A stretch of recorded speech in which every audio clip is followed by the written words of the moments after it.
Bomb threats between the Soviet Union and the U.S. led to the Cold War.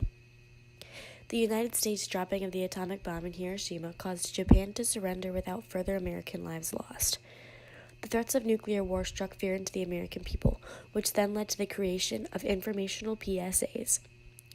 Nuclear tensions arose before the Cold War and ultimately jump-started the war.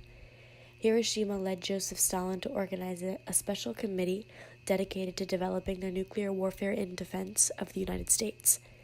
Nuclear warfare became more present when the Soviets set up nuclear warfare missiles in Cuba aimed directly at the United States. There were countries and people who had a part in the nuclear arms race during the Cold War. First is America. America was an aggressor during the Cold War. They had started their nuclear testing long before it had started. They continued to test their weapons during the Cold War. This made Stalin and the Soviet Union very angry, although they still continued to test their nuclear weapons. A person who helped the U.S. was J. Robert Oppenheimer. He was an American theoretical physicist known as the father of the atomic bomb. In 1927, he sought out to lead the Manhattan Project. His understanding of fast neurons and the logistics behind the atom bomb helped achieve the goal in 1945. Now, a person who America thought was helping them but wasn't was Klaus Fuchs. He was a Soviet spy working on the Manhattan Project.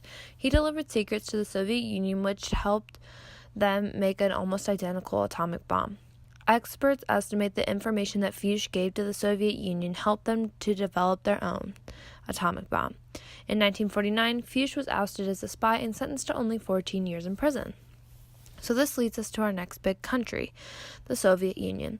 The Soviet Union was a big part in the Cold War. As the Cold War intensified, both the Soviet Union and the United States embarked upon efforts to rapidly develop and grow their respective nuclear arsenals. Shortly after, the U.S. launched its hydrogen bomb program in the early 1950s. The USSR followed suit and initiated their own hydrogen bomb program. The Soviet Union tested their first atomic bomb on August 29, 1949. This worried the U.S. and had them take extreme measures for their citizens.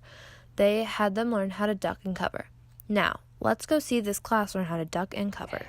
Kids, so today we're going to learn about Cuba. So this is Cuba. Wow. And this is Florida. In the 1960s, they were trying to kill us with nuclear weapons. No. I know. Does anyone know what we do if a nuclear weapon comes at us? I got it. Julia. Do we go to our moms? No. Aw, dang. Gracie? We got the cover. Yeah, we do. Can you demonstrate it?